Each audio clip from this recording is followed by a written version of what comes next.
Hello, everybody. This is Empowering Democracy. I'm your host, Joe Firestone. Tonight, I'm joined by the host of Revolution Evolution on Facebook and YouTube. That is Gregory Mallard. And Greg, Howdy, folks. howdy, Greg. And our topic for tonight is neoliberalism, its impact on the UAW strike, and also its role in the Financial Times article attack on Lina, who, of course, is the chair of the Federal Trade Commission at this point, and who has actually been regulating. She's been regulating corporations. And interesting. That's a first. Yeah, and a lot of the corporations don't like that, especially the private equity corporations. So there was isn't that supposed to be the role of the Federal Trade Commission, is to put regulations on corporations? Absolutely, it's supposed to be the role. Okay, but of course, the Federal Trade Commission has been relatively lax for so long. I tell you what, if I were president right now, Rowan Gray would be over my Federal Trade Commission. I think there'd be another role for Rowan, but okay. Somebody that would go hard on them. That would be Matt Stoller. Oh, yeah. Yeah, you know who would really go hard on him? But also Lina Khan is really going hard on him, and she's very bright, very, very bright.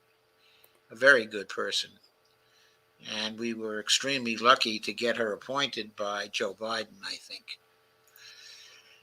Okay, so let's get to it. Let's start with the article on the UAW strike.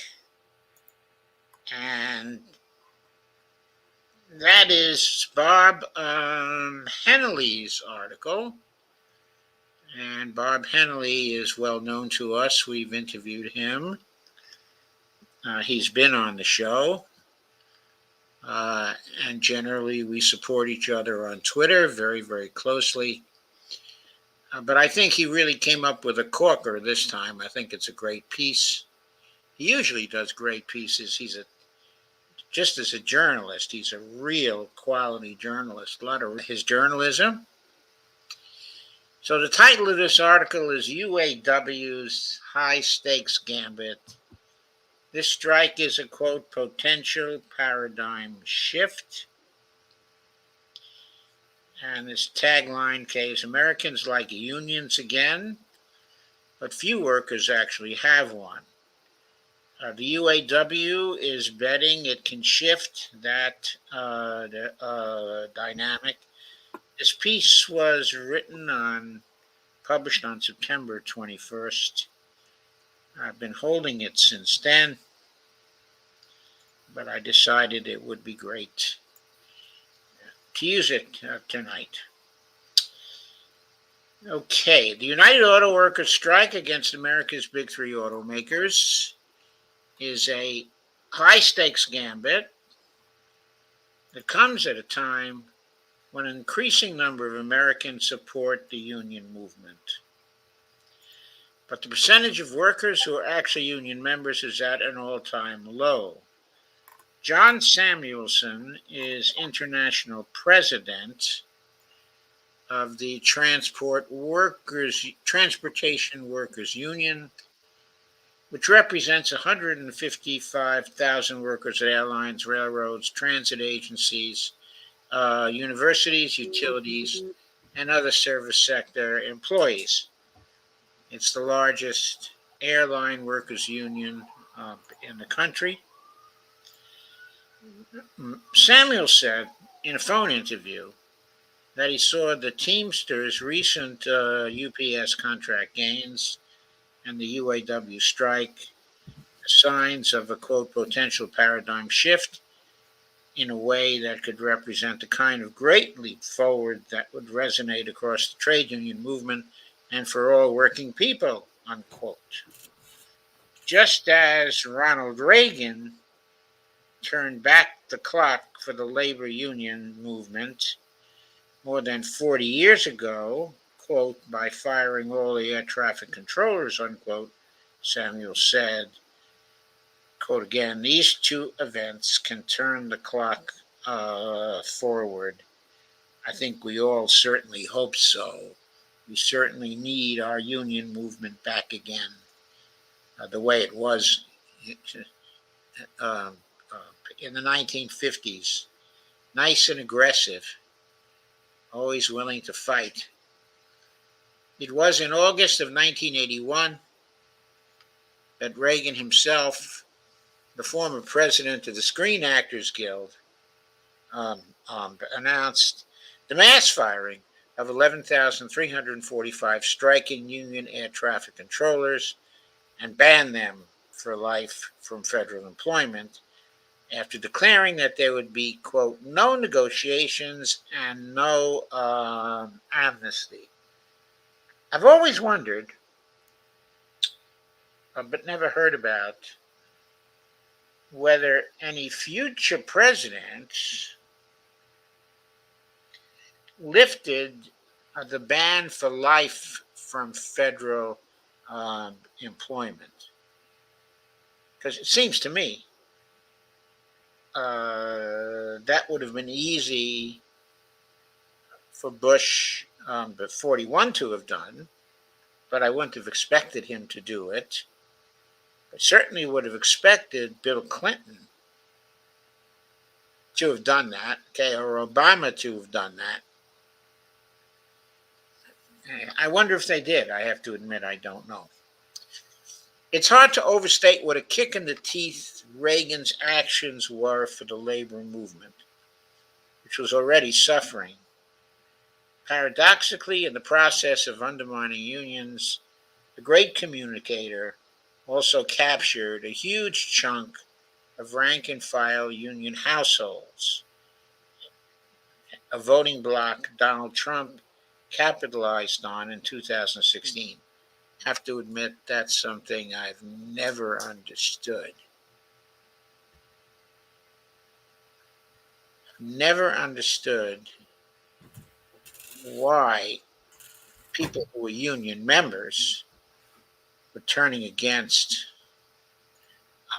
their unions.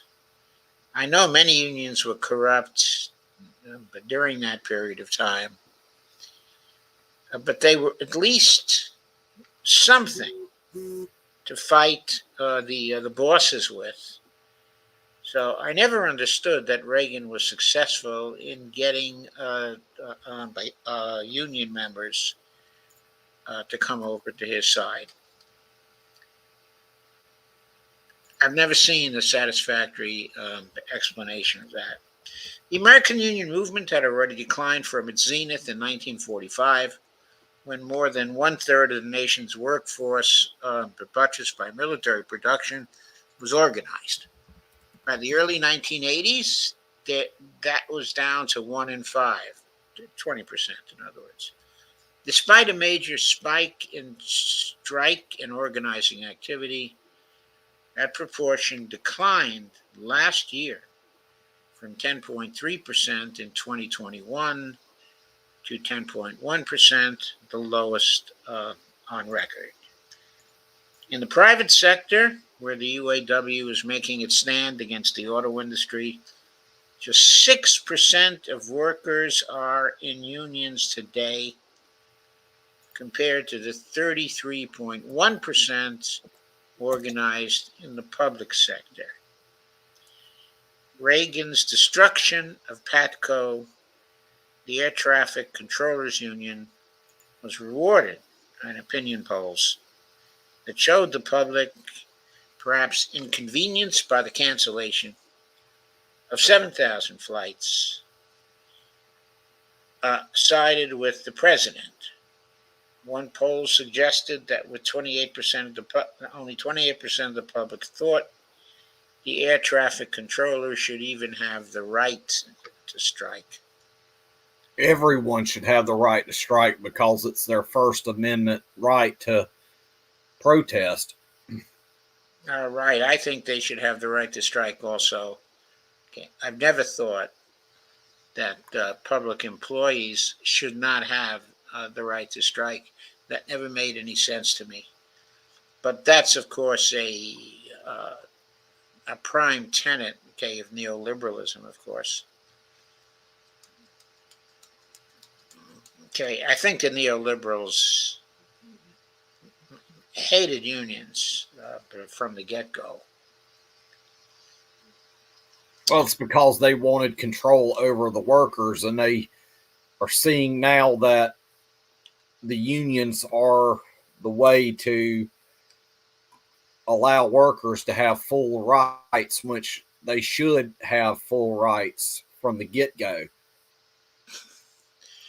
Well, of course, that was perceived also long ago in the 30s and 40s, but people forgot about that.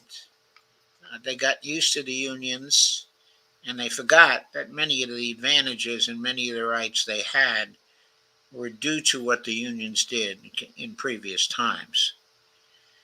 Uh, anyway, going on with the piece, that's a universe away from polling today, which shows that 71% of Americans support labor unions, the highest approval level since 1965. Yeah, that's really good to know. Okay, really good to know. All it took was decades of flat or declining wages, accompanied by a dramatic concentration of wealth at the top that created vast wealth inequality. That great upward shift came along with the U.S. multinational corporations shifting their production offshore, thanks to the U.S. tax code shifting their tax burden onto American households.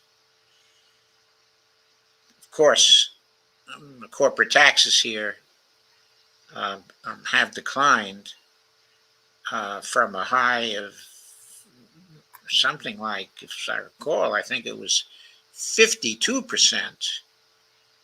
But during the 1950s and 1960s, and they've declined now to, I think there are something at maybe 22% right now or something like that. Yeah, awfully low. And I hear people every day talking negatively about unions and why we don't need them, but they're following into the neoliberal trap that workers should not have their rights. Yes, I know. I know many people talk that way. I don't understand that. Supposedly, freedom of association is guaranteed by the Constitution. Uh, so, it seems to me the right to form a union should be guaranteed by the Constitution. But of course, we've had, uh, through our history, a lot, okay, of anti-union laws. Ironically, the issues that caused the Patco strike almost a half century ago have only gotten worse.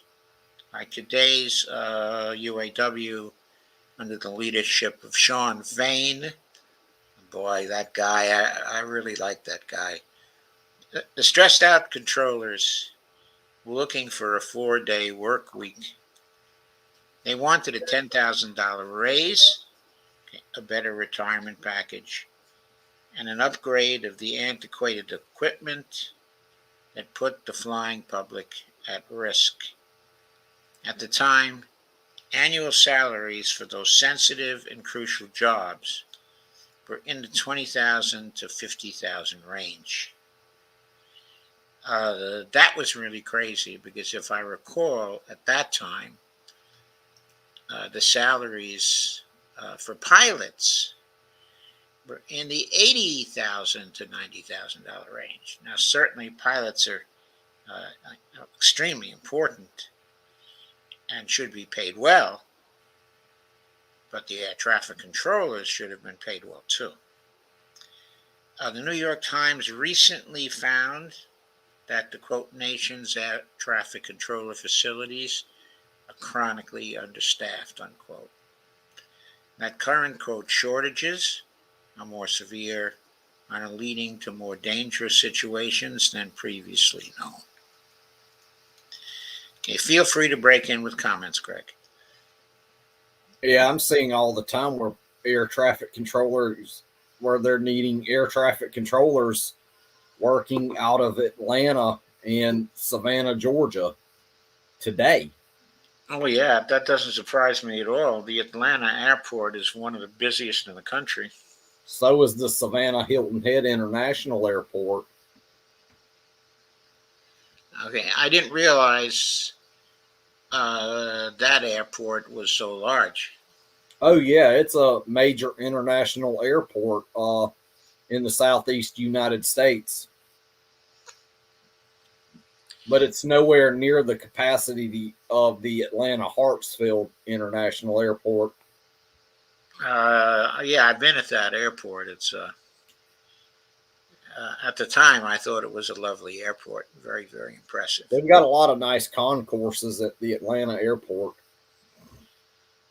Yes, I noticed that. Okay, when I was there, it's been They've quite been some like, time. It's been quite some time since I was there, and I had to go to IBM for something, so they flew me down there. But quote, as of May, only 3 of the 313 air traffic facilities nationwide had enough controllers to meet targets set by the FAA and the union representing controllers, unquote. The newspaper reported, quote, many controllers are required to work 6 days a week and a schedule so fatiguing that multiple federal agencies have warned that can impede controllers' abilities to do their jobs properly, unquote. Decades ago, the air traffic controllers were trying to do something about it and were punished.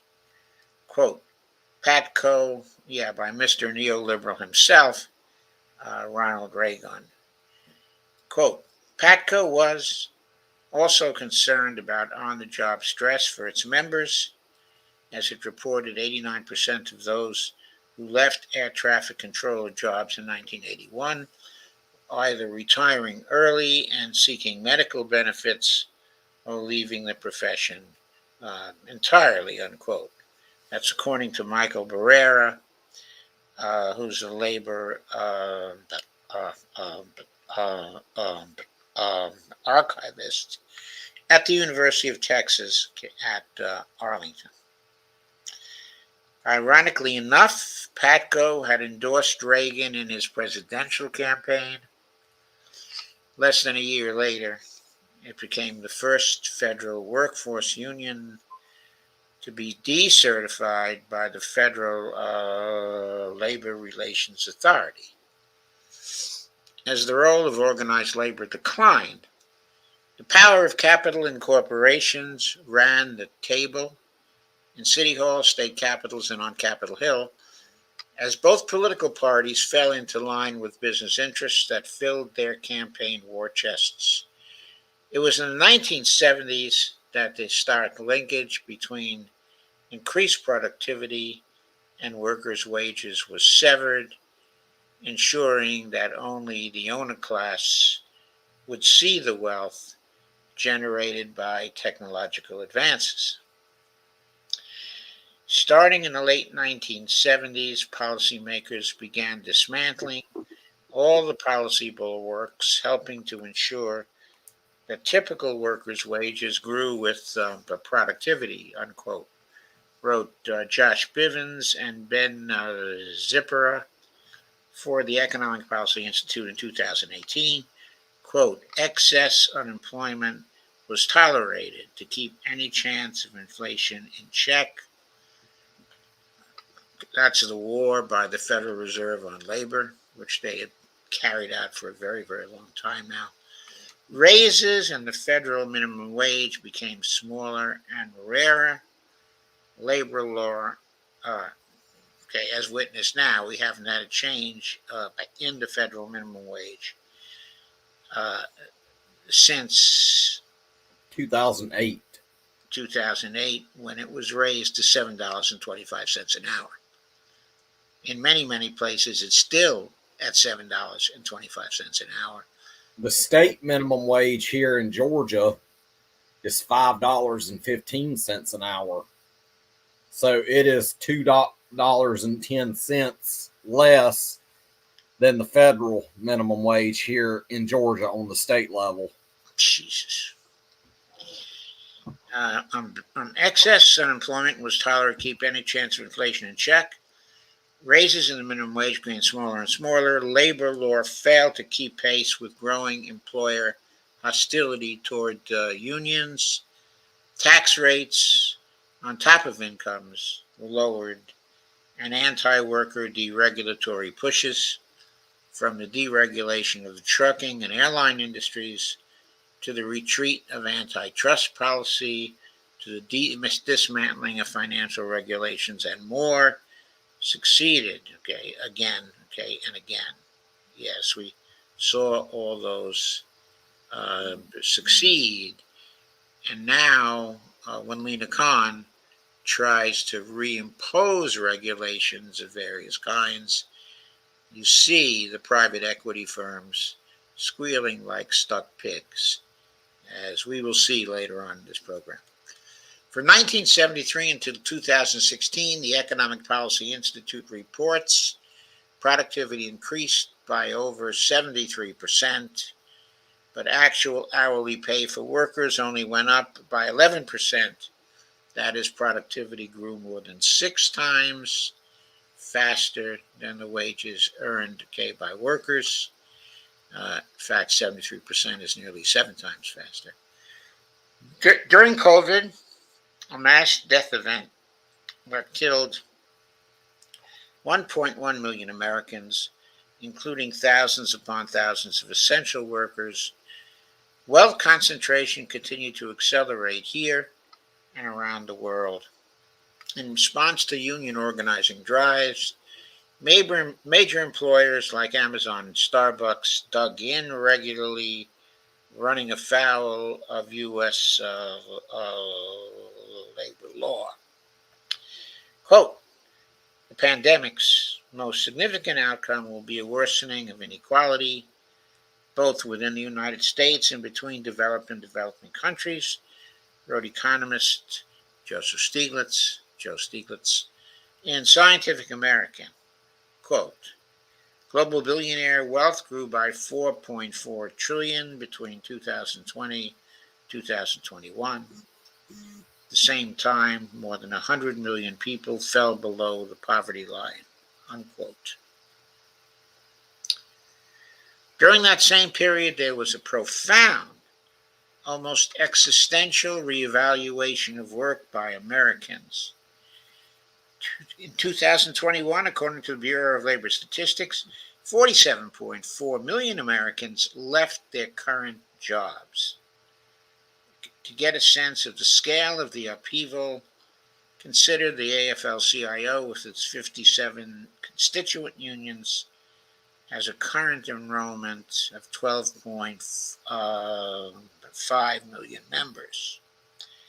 Republicans in Washington, joined by Senator Joe Manchin, a Democrat of West Virginia, felt Washington had extended the safety net too widely during COVID, and they blocked the extension of the expanded child tax credit, which in just 6 months had lifted millions of children out of poverty. Their agenda was transparent: give capital more leverage against the working poor. It was time to crack the whip. Their lash hit the mark. Childhood poverty skyrocketed from 5.2% in 2021, a record low, to 12.4%.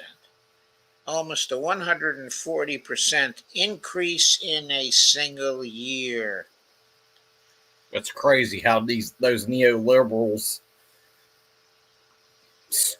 did that children, yet they want to sit there and claim that it's about the children. Yet when it comes to the children, they don't care. They only want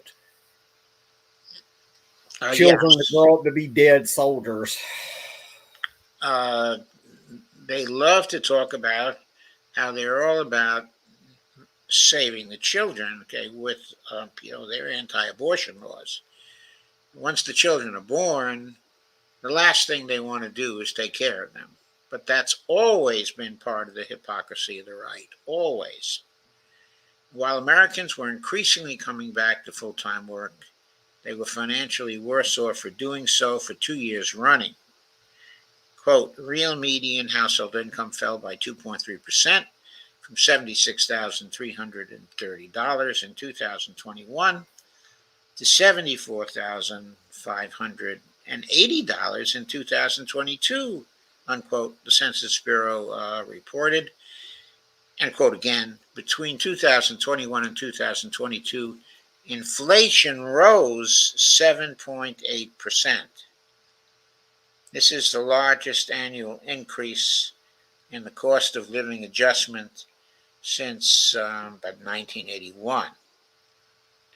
Coincidentally, that was the year that Reagan took over the White House.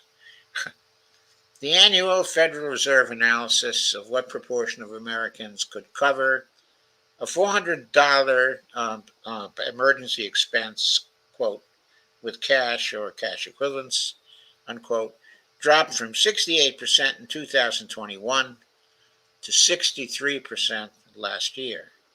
For Black Americans, that number fell from 48% in 2021 to 43%.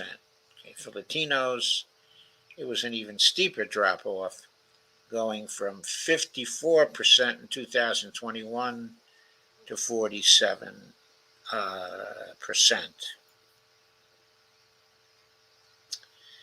Perhaps the saddest part of the American labor movement's decline has been the role that its internal corruption has played to varying degrees. It's impossible to grasp the full historical significance of the current UAW strike unless you know that just a few years ago, a massive criminal corruption prosecution resulted in at least 15 felony convictions of national and regional union officials. As it turned out, UAW union officials had actually sold their members out to Fiat Chrysler, as the number 3 U.S. automaker was then known. After a subsequent corporate merger, it is now called Stellantis, of course. Okay. It was cheap enough. The company spread $3.5 million around to get the UAW leadership to betray the membership from 2009 through 2016, 7 long years.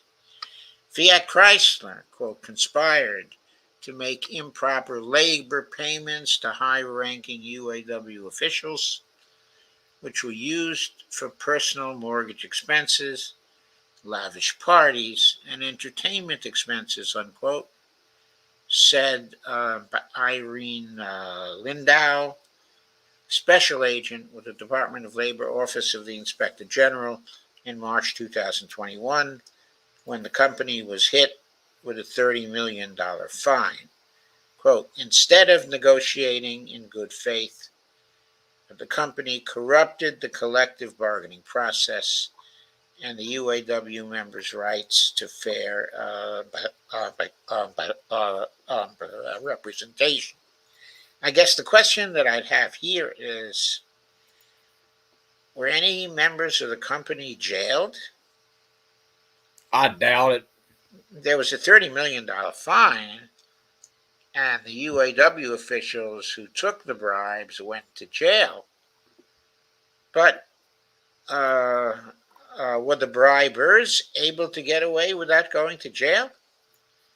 Sort of a Probably. critical question. Look at how that we have a two-tiered justice system in this country. One that works for the rich and the other that works against us.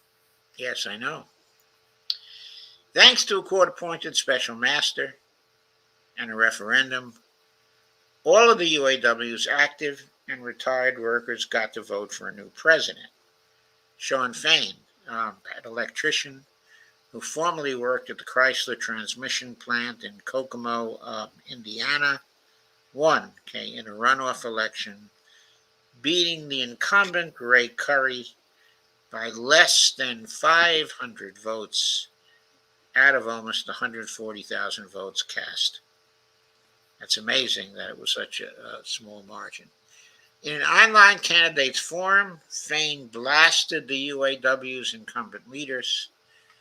Quote, "I'm running because I am sick of the complacency of our top leaders," unquote, who he claimed had viewed the auto companies, quote, as our partners rather than our adversaries, unquote, and had feathered their own nests with, quote, wage increases, early retirement bonuses, and pensions, unquote, even as rank and file members were never made whole after making major concessions during the Great Recession of the late 2000s.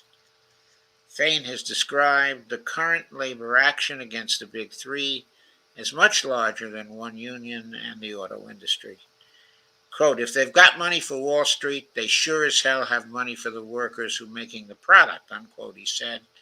Quote, "We fight for the good of the entire working class and the poor," unquote. And it seems like that's what he's doing. I really like that article because it puts together the historical context for the present strike and what the UAW workers are trying to do. Did you see where Joe Biden made a bogus appearance? I did see that Joe Biden made a bogus appearance. And even the workers were not too keen on him being there. Yes, they weren't very happy to see him. I saw a sort of classic picture of him standing actually a few feet away from Joe Biden and looking, to say the least, very anguished that Joe Biden was there. Very unhappy that Joe Biden was there. I understand Joe Biden also made only a 2-minute speech,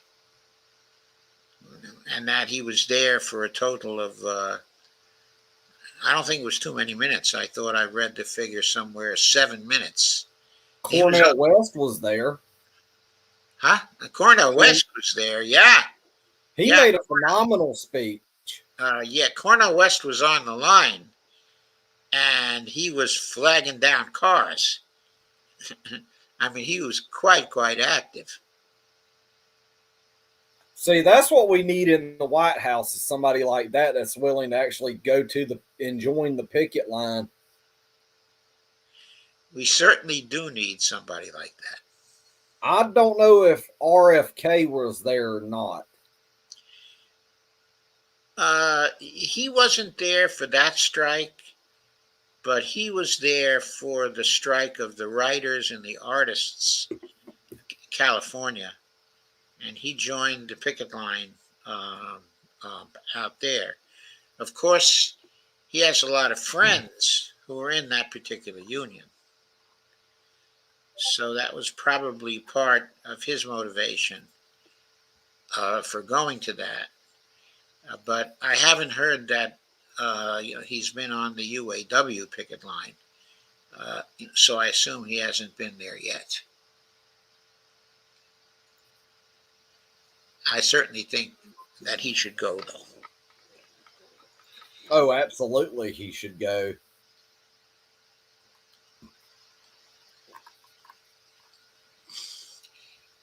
Like, it would make him look so good if he would go to these events like that. But to me, he has a tough decision to make. He cannot possibly win the primary. I think the DNC is going to rig it against him, come what may. They've already, been rigging it against him by passing impossible rules. So we see that. It seems to me that now he has no choice except to run, as an independent. I think, an independent run would probably strengthen him. But the fact remains that he hasn't actually opted for that yet. I think, of course, he needs to do it, and he needs to run. He needs to run and dump the corruption campaign. I think Mm-hmm. Cornel West also needs to run that kind of campaign. And while I see him talking against, the corruption, he's not running on a dump the corruption campaign as yet, where he has a rule, that he's backing that asks people to vote against those who are taking big money. I think he really needs to go to that. It would greatly strengthen his campaign. Mm-hmm. And it would greatly strengthen Bobby Kennedy's campaign, too. I don't think it would strengthen Marianne Williamson's campaign because as long as she keeps running inside the party, she has no way of winning anyway. I heard Scott Ritter speculating today, and by the way, Scott Ritter is a supporter, of RFK. But he was on a show. I forget who he was with. Oh yes, I think it was Anya Kay, who's a Polish streamer who gets on with Scott extremely frequently, and the subjects kind of drifted to the question, of who should be the American president. And so Scott declared that he was for RFK Jr.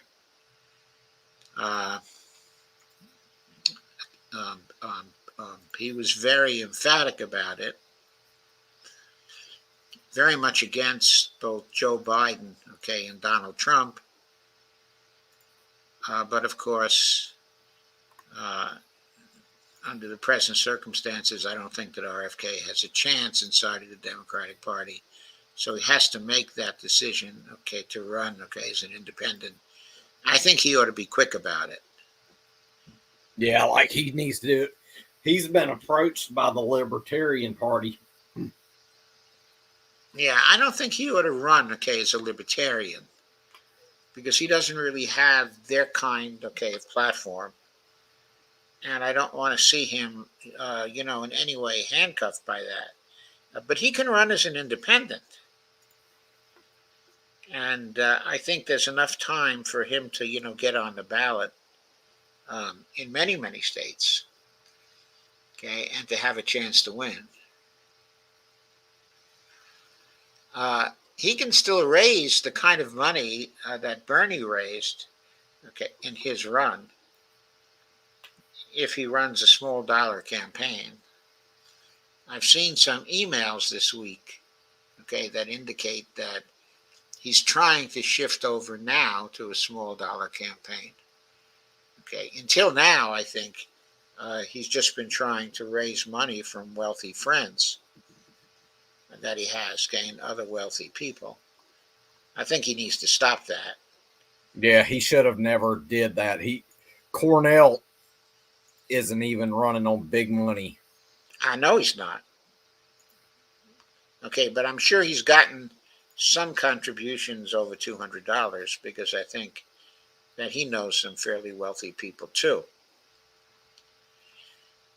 But anyway, I don't know. I haven't seen the financial reports on Cornell yet. I haven't seen any financial reports, on Bobby Kennedy. But I know that some private equity people have been supporting him, and some Wall Streeters have been supporting him, and some with big dollars. So, Did you hear about Ralph Nader? yeah, okay, I heard about Ralph Nader. Uh, I know what was, was motivating him, but I think, uh, given Biden's foreign policy, that Ralph Nader is way off base with this, because Biden's foreign policy uh, is likely to kill us all. And we don't need no more neocon foreign policy like we've had for decades. You're right, and if Biden continues, it's still going to be Jake Sullivan and Tony Blinken. Now, I don't know whether he'll continue to go with Newland. He may not. Yeah, Newland is. She made a mess in Ukraine in 2014. Well, yeah, and she's been making a mess in foreign policy towards Ukraine since then. Okay, with the war starting to get into its final stages now, and with the war promising to be a terrible defeat, okay, for Ukraine, which may not even, Yeah, I they, saw. I was looking over on southfront.org this morning, and also on RT America RT. There are literally hundreds of. There's like literally tens of thousands, if not a few 100,000 Ukrainian soldiers now who are uh, pretty much giving up. that doesn't surprise me at all. The fatality estimates, independently arrived at by Scott Ritter, okay, and also Colonel McGregor, say that there have been 400,000 military fatalities, which they've suffered, in Ukraine, compared to roughly 50,000, okay, from the Russian side. I've heard where it's like one Russian for every 10 Ukrainians. Yeah, well, that's the ratio, like 400,000 to 50,000 is getting towards, okay, the 10 to 1.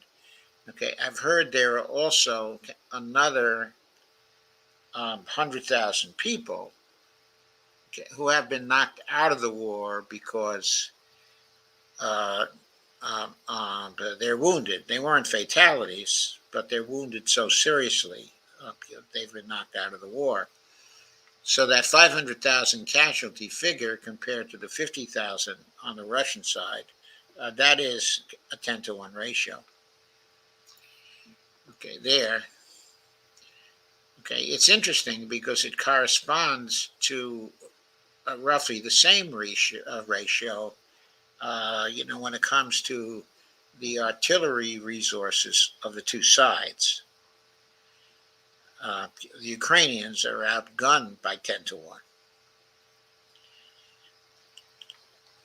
And they're going to continue being outgunned.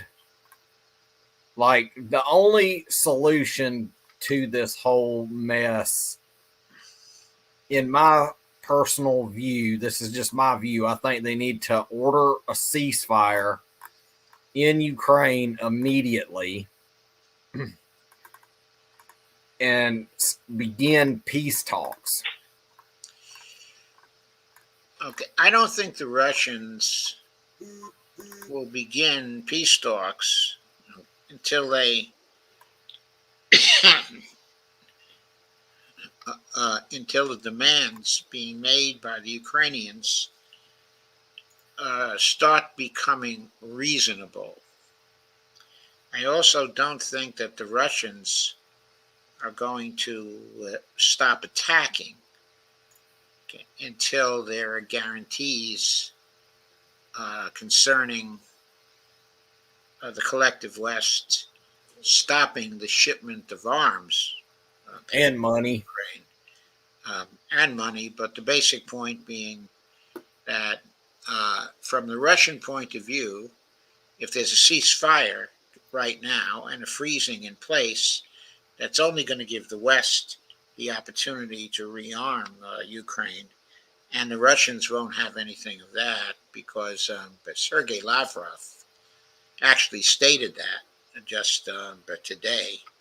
Yeah, I saw that interview with Lavrov saying that he wants to come to Washington. What I think they need to do is have like a moderator, like Turkey. I think Putin, I think all of the countries that have been arming Ukraine, I think all of them need to meet in Turkey and have peace talks to end this war, because there is no way that we can continue to arm them when we have almost nothing to arm them with. In Poland, here within the last week, they quit arming Ukraine. They've quit sending arms. And now, with what happened in Canada, that diplomatic blunder that Zelensky did up there in Canada solidified Poland's decision to stop sending. And after that, what happened in Canada, the Polish prime minister, president, whatever he is, announced that he is indefinitely also going to stop allowing NATO to send weapons across their country. Yes, I heard that too. I think what we have to understand is from the Russian point of view, they won't start any peace talks again without the West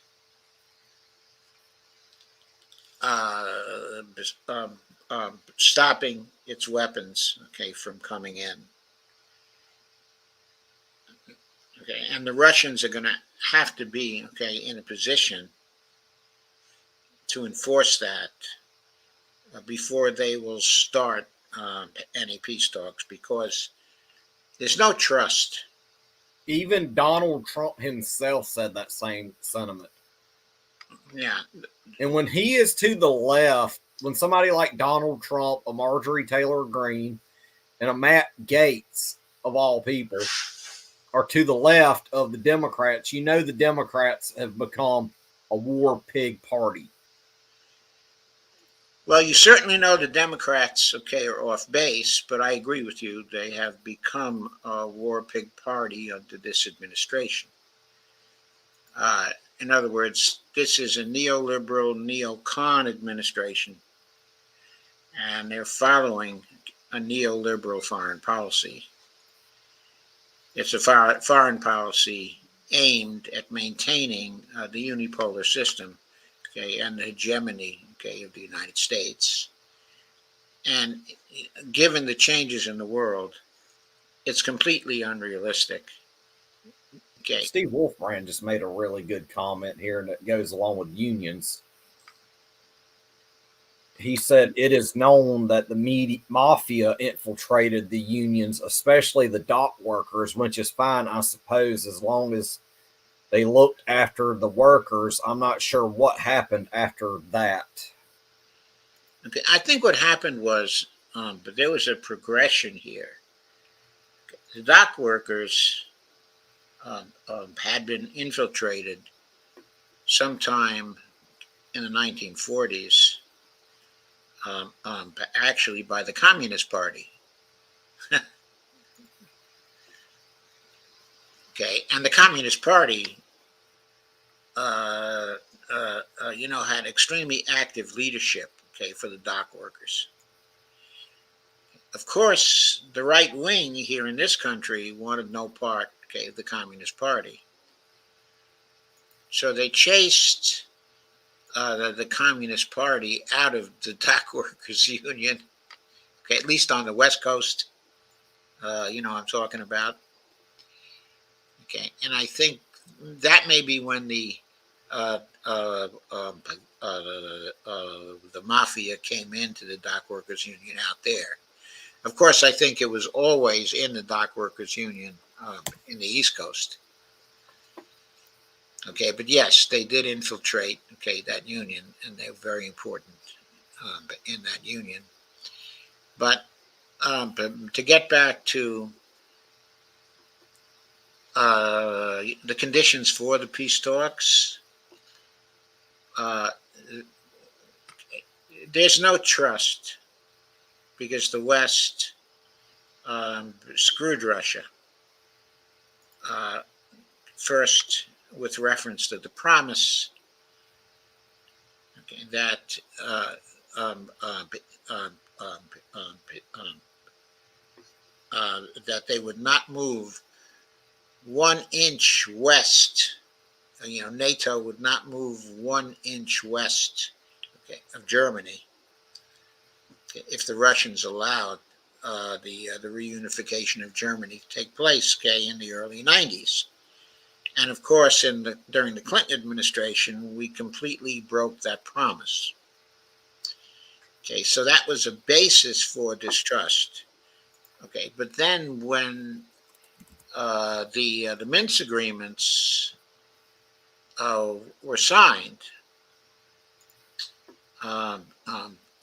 after 2014, uh, the puppet government that we set up, okay, in Ukraine,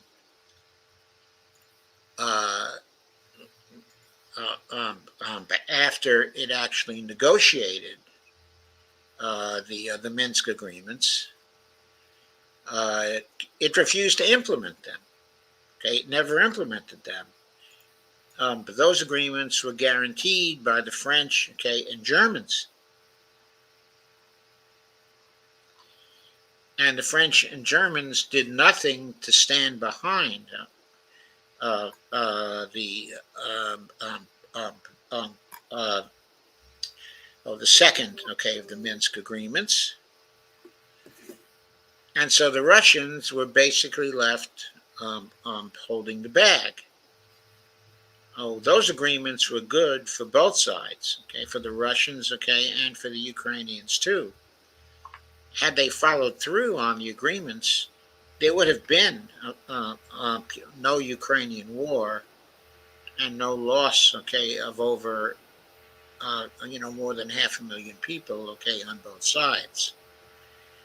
Okay, but of course it came out that the West, when they negotiated, okay, the Minsk agreements, okay, with the Russians, never intended, okay, to implement them.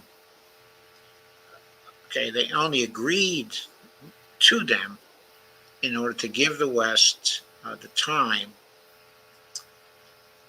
for them to rearm, uh, um, uh, uh, to ship arms, okay, to Ukraine. Okay, so Ukraine would be ready for a war, okay, with Russia. So the agreements were not at all negotiated, okay, in good faith.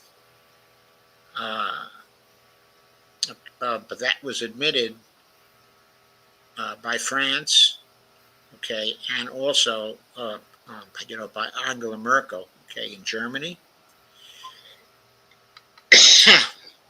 and also, okay, it was recently uh, uh, the head of NATO, Jens Stoltenberg, uh, He's an evil joker.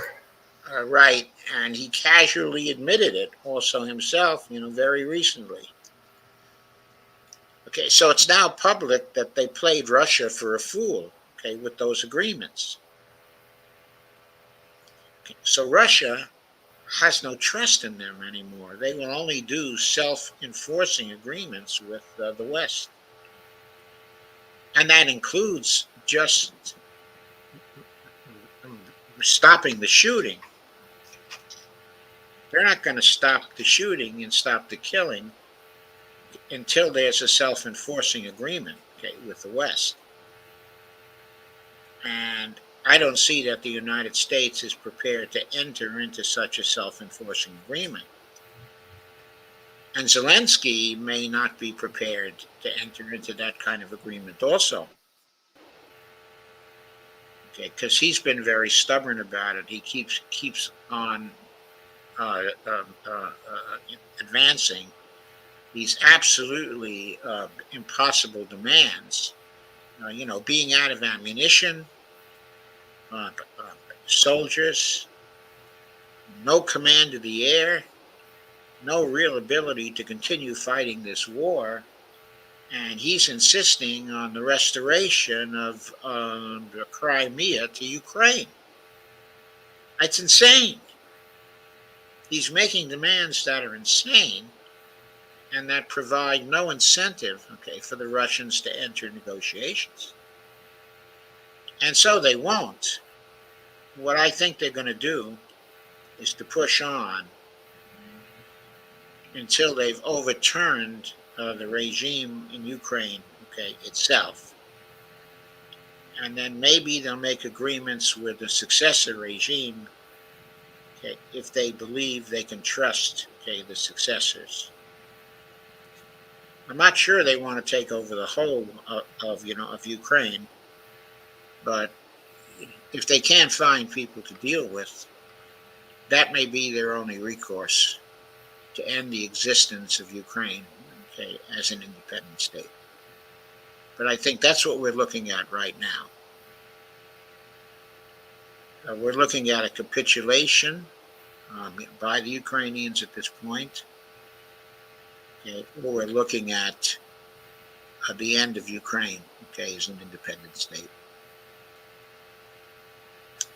Anyway, that's what I think. Same here. Okay, so going on to the second piece we have for tonight. That was the attack by Lina Khan the attack on Lina Khan by one of the defenders of the private equity people, probably a private equity person himself. The article appeared in the Financial Times. It's called "A Power Grab Against Private Equity Threatens the U.S. Economy." Subtitle is Lina Khan is using a radical new antitrust theory to choke off investment that um, uh, uh, is much needed.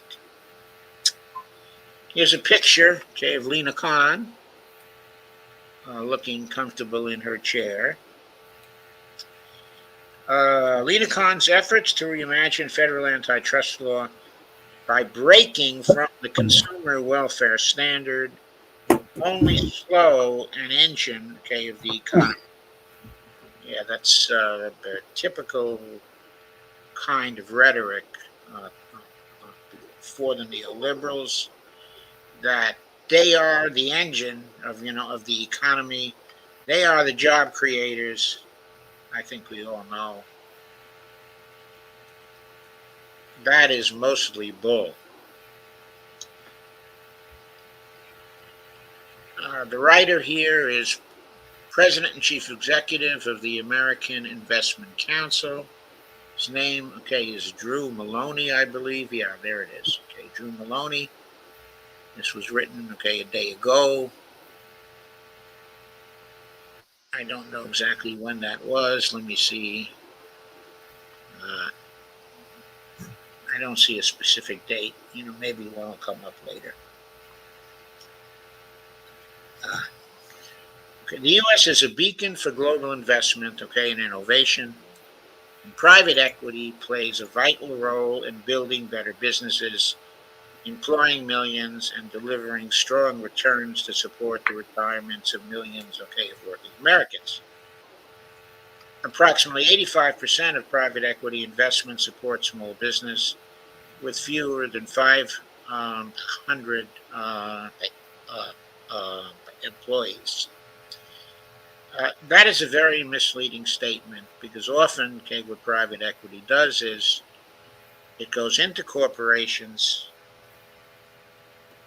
Okay, it constructs uh, uh, uh, uh, uh, essentially mergers, okay, and acquisitions, which okay it implements by borrowing large quantities, okay, of money.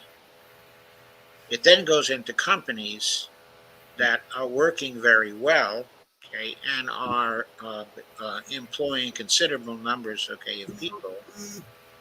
It basically loots those companies, cuts the employees very drastically, uh, and then after driving the companies into bankruptcy, the private equity people have taken considerable gains, okay, in that process, and they move on to the next company. They also um, um, uh, invest in businesses where they have no business.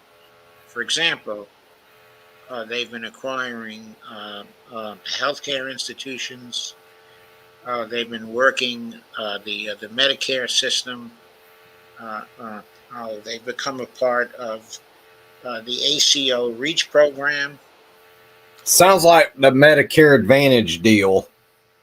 It's worse, okay, than the Medicare Advantage deal. In the Medicare Advantage deal, uh, the loss ratios uh, have been falling to, oh, I guess something in the 80% range or the 75% range, when according to the Affordable Care Act, okay, originally they were supposed to be, okay, at 85%, but uh, with the ACO REACH program, the private equity companies have been operating with the cost ratios that have gone down as low as 55% or 50%.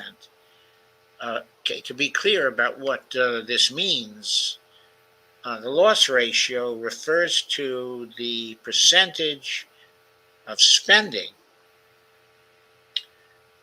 uh, that is done for healthcare itself, as opposed to overhead, okay, and profits. So the Affordable Care Act supposedly was to require that this ratio be at least uh, uh, at 85%.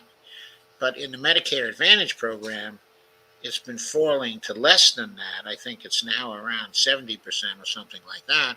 But in the ACO REACH program, it's been falling to 60% and 55%, okay, and 50%. So, in other words, only 50% of the money being paid by the federal government to the private equity firms uh, um, um, um, um, um, um, um, for Medicare is spent on healthcare itself.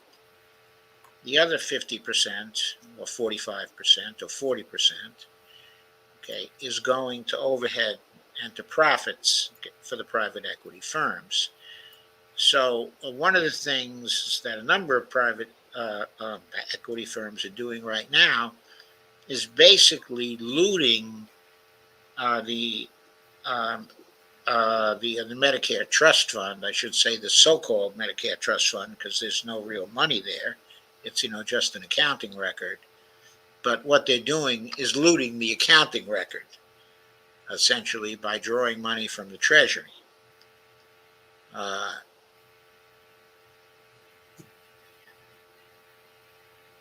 in brief, the private equity companies do not deserve to exist. They're doing great harm all through the economy.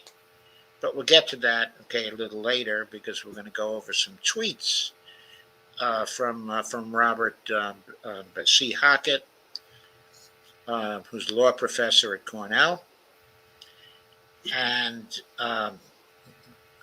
who's a law professor who's very knowledgeable about the MMT approach. Going on. The truth is that the quote buy and build model that some private equity firms use helps a highly fragmented and cost intensive industry such as healthcare become more competitive and expand access to care.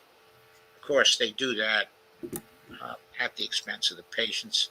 Studies show that private equity backed hospitals earn better marks on quality, meaning better care for patients. I don't think it means that, okay, at all. I'd like to see this, the guy's empirical data doesn't show any empirical data here. At the same time, private equity has filled critical gaps in the U.S. healthcare system for decades, providing doctors, nurses, and hospitals with the resources they need to treat patients and provide high quality care. This is just full of lies. That's not what's happening inside of the U.S. healthcare system. Recently, I've heard from small business owners and health industry professionals alike about how support from private investment drives better outcomes for their businesses, workers, and communities. Take just one example, and that may be the only example he has. Founder and chief executive of Otter Learning, Chase Begor, recently told me that private investment has allowed the early childhood education company to provide its employees with better health insurance, retirement security, and other benefits. Better than what? In turn, Otter Learning's teachers are able to, quote, really focus on a higher quality education experience for their students, unquote. Higher than what? What's the comparison? He doesn't say. Unfortunately, administration officials like Khan don't see this reality. Well, that's true because that reality is not there. Her efforts to reimagine federal antitrust laws by breaking from the quote consumer welfare standard, which has long measured contact and investment based on whether they benefit Americans consumers, will only slow an engine, okay, the economy. I don't think the consumer welfare standard is very much applied, okay, in these fields in any kind of rigorous way. But also, there are more stakeholders involved in this than just consumers. There are also workers in the healthcare industry, and they're stakeholders in the healthcare industry too. And they are very important because without them, in the long run, the consumers cannot be served. The FTC has lost a string of high profile court cases in recent months. Anthony Sabino, a professor of business and law at St. John's University, says, quote, she's trying to change a century's worth of antitrust law overnight, and that's not necessarily wise. Hey, okay, I have to make this point, okay, immediately. The antitrust laws have not changed, and she is not changing the laws. What she's doing is writing the regulations, changing older regulations that were written by people who had been bought off by the private equity companies. The FTC has recently announced widely criticized proposals for merger guidelines and pre-merger notification filing requirements. These measures attempt to restrict the flow of business capital to the U.S. to the detriment of the economy and with no clear goal, okay, in mind. Uh, I don't know what business capital, okay, is being redirected from the U.S., okay, to other but to other countries, because I don't know what other countries have more favorable regulatory structures than the U.S. right now. So I would doubt that. But then when in the next sentence he goes, say, experts such as Larry Summers, former U.S. Treasury Secretary and director of the National Economic Council during the Obama administration, have noted that the proposed approach what seems almost like a war on business, unquote. It's one that poses, quote, a substantial risk to consumers and healthy markets. Now, Larry Summers is the worst authority that someone can turn to, because in spite of his positions, okay, in the Clinton administration and the Obama administration, it doesn't even mention his experiences getting in the Clinton administration, but he was there too, and very important in the Clinton administration. And of course, okay, in the Obama administration. Larry Summers is the quintessential neoliberal. He always puts profits over people. He himself has gotten rich, okay, in doing that. He's a multimillionaire. He's been bought off by the industries that he's in contact with, and his judgment about things is totally unreliable. He has one of the worst track records of any public policy economist. He is wrong. He is wrong almost about everything. I had to add that in there. It's so important. Other economists also agree that the proposed merger guidelines rely on outdated case law and forego well-established economic principles. Those economic principles are the neoliberal principles of profits over people. That's what he wants to apply here. As far as outdated case law is concerned, that depends on what the judges, okay, eventually decide. But we also have to recognize that the judges in this case are not objective, because the Supreme Court has been packed with neoliberal pro-corporate judges for some time. We might have to wait, okay, a few years for court packing to take place, so the balance is restored on the court, so we can get some fair decisions out of the justices of the Supreme Court. Okay, going on. Quote, a former economic advisor and a former Department of Justice antitrust official said, quote, the new draft guidelines depart sharply from previous iterations by elevating regulators, unquote, interpretation of case law over widely accepted economic principles. Okay, in other words, the regulators want, okay, to regulate.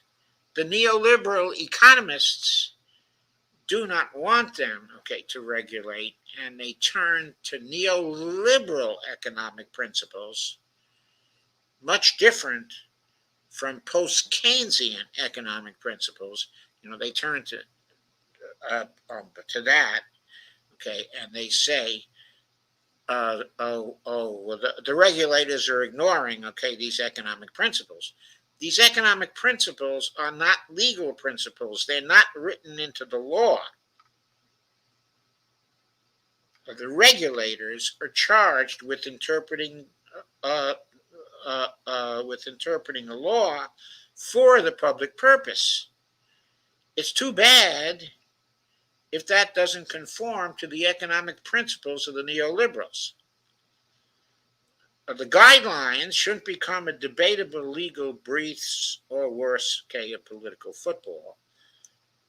The only reason why there haven't been a political football before is because of the turn to neoliberalism during the Reagan administration and the domination of the political system by neoliberals and neoliberalism since that particular time.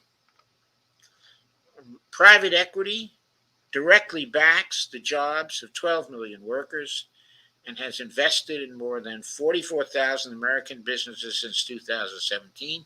I have to ask, how many of those American businesses are still in business?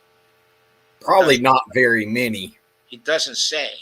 More than 34 million public servants depend on private equity to support their retirements, and as a part of a diversified investment portfolio, private equity consistently delivers the highest returns of any asset class for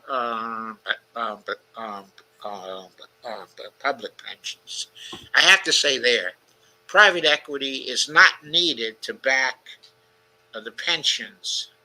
Yeah, we saw that with the Enron crisis back in like the early 2000s with that private equity firm when it crashed. Many retirees lost thousands upon thousands of dollars in their retirements, which they could have gotten a lot more money today had the pensions been merged. I think, in my opinion, and looking at how private equity firms crash all the time, I don't think private equity firms should be in charge of public pensions. I think that needs to come under the guise of the Social Security Administration. I think that should be merged in with that. Right, and I entirely agree. And the point, okay, I was going to make is, who needs the private equity firms as sources of support for the pensions? We don't need that. The government, okay, is a monetary sovereign. It can support the public pensions and the returns on public pensions, and it can always guarantee fair returns. But private equity doesn't have the power to do that, because private equity is not a monetary sovereign. There's always a risk in the returns involved from a private equity firm. But there doesn't have to be any risk at all in government backing of the public pensions. So we need to turn to government backing. We don't need private equity to do that for us. Our fragile economy cannot afford what is in effect a government power grab that blocks critical access to capital. This is not a government power grab. This is just the government enforcing the law, the letter of the law, what the legislation says. What private equity's critics do not understand is making it harder for business industries to invest will only make it harder for American small businesses, the lifeblood of the economy, to grow, scale, to innovate, and to hire new workers. I don't think private equity is that active in supporting small businesses. I think where private equity is most active is in buying big businesses up and leeching the profits out of the big businesses quickly. That's, I think, what private equity does. It's also very active in getting into public financial situations, as it is in Medicare, and looting Medicare. Existing rules, laws, and regulations already provide important safeguards for the private equity industry. They're not supposed to provide safeguards for the private equity industry. They're supposed to provide safeguards for the public. Imposing unfounded antitrust theories. They're not unfounded antitrust theories. They're antitrust laws that This is have where we been need. enacted This long is when we need ago Sherry Wise on. that the federal government stopped enforcing during the Reagan era because of unfounded neoliberal economic theories. That's what happened. It's the exact opposite of this.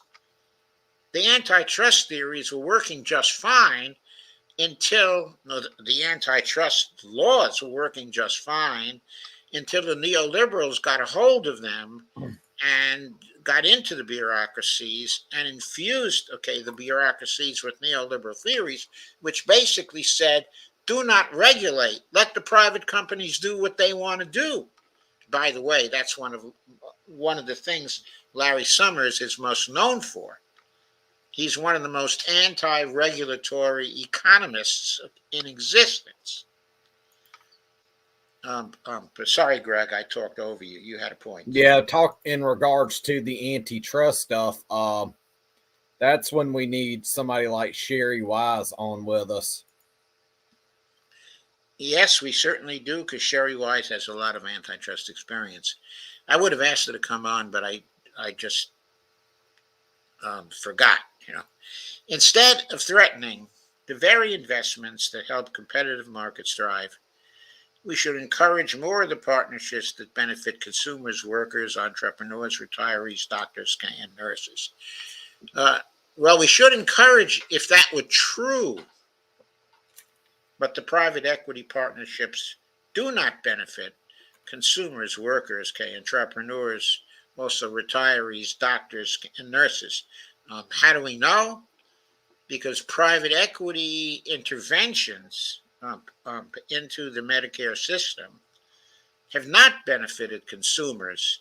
There have been increasing costs to healthcare all along since the Affordable Care Act was passed. Now the burden of medical care can hardly be borne by many people who get sick and have to go into debt and are not able to financially handle their misfortune due to the operations of the healthcare system. And this, in many cases, is due to the efforts of the companies having been taken over by private equity to squeeze profits out of healthcare while denying care.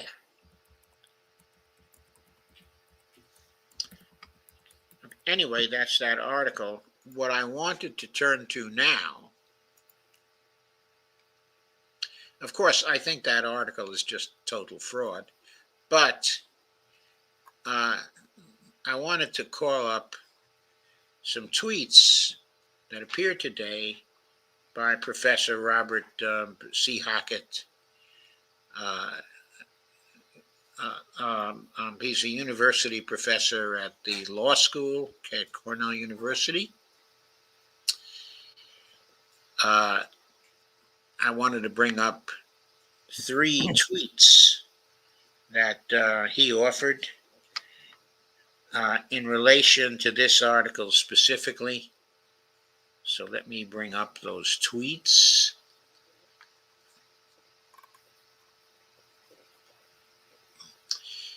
Okay, he did 3 tweets today, one of 3. When I was a school kid during the waning years of the Cold War, he dates himself there, doesn't he? My classmates and I were told that, quote, newspeak, unquote, was the dominant mode of discourse in the communist bloc. Now it appears, quote, a private equity, unquote, has inherited that particular mantle. Take a look at this, okay, quote, opinion piece, unquote. So that's the first tweet. The second tweet, 2 of 3, says, okay, and you'll see what I mean. Okay, a regulator's enforcement of already legislated rules against abusive market cornering firms is a, quote, power grab, unquote. Okay, a return to the original meanings of the antitrust laws is a, quote, radical new theory, unquote.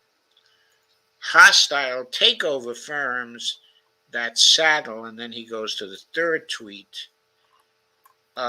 their victims with debt that results in their dismemberment are, quote, constructive, unquote, etc., etc., etc. As if there weren't reason enough already, here's yet another reason to liquidate this disgustingly criminal industry in its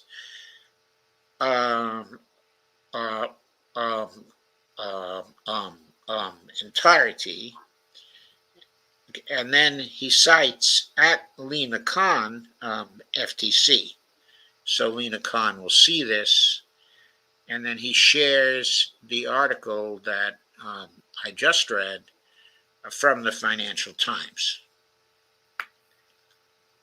Okay. So that's the way he sees it. He thinks this article is full, okay, of newspeak and full of statements that, okay, are fraudulent.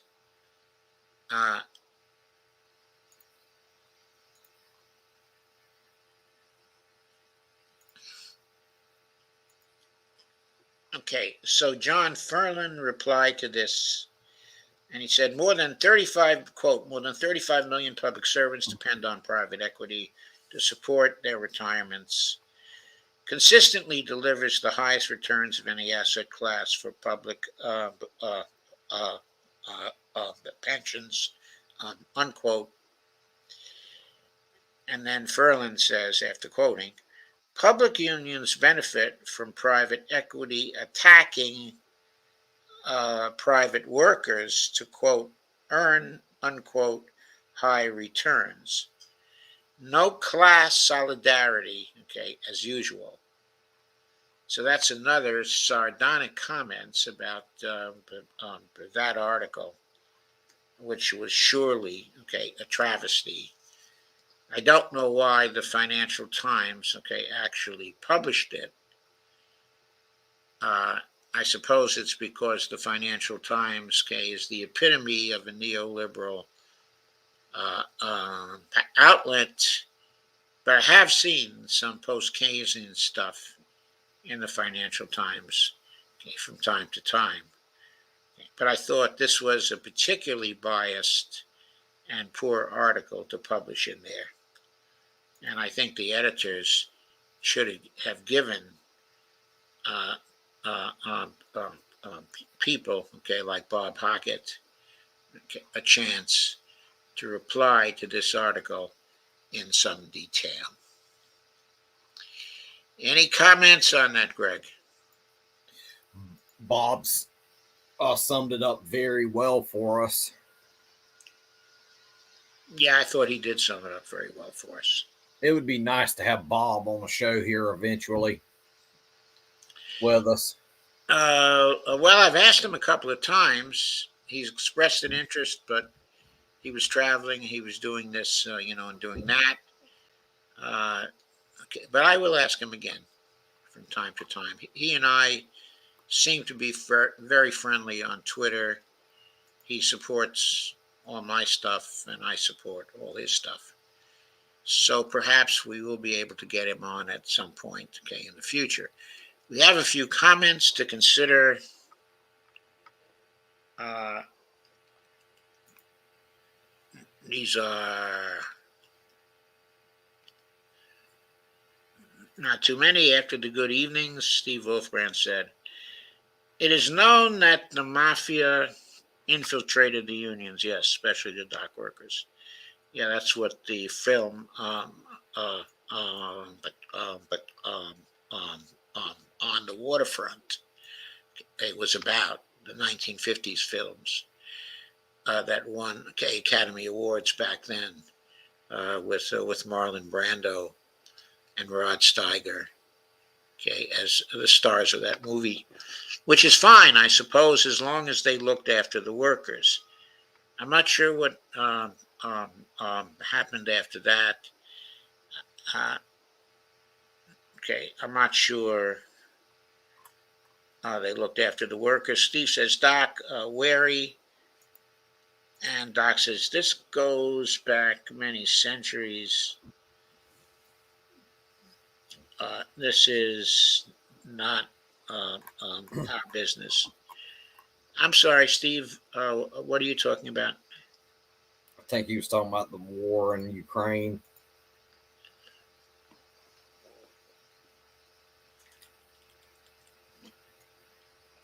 Like I had a pissing match with somebody the other day trying to say that the Ukraine war is our problem when in reality it's not.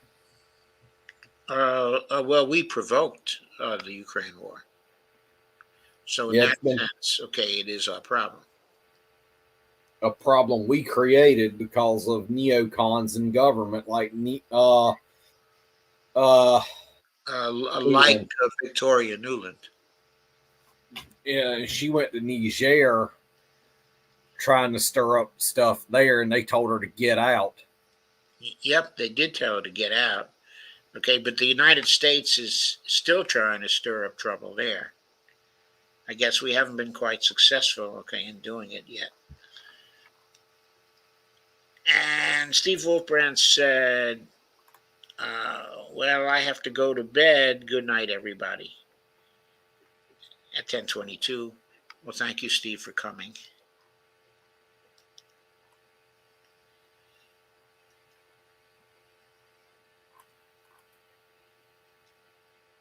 Okay. So, Greg, I think we're done. I think so too. Okay. So, thanks very much for joining me.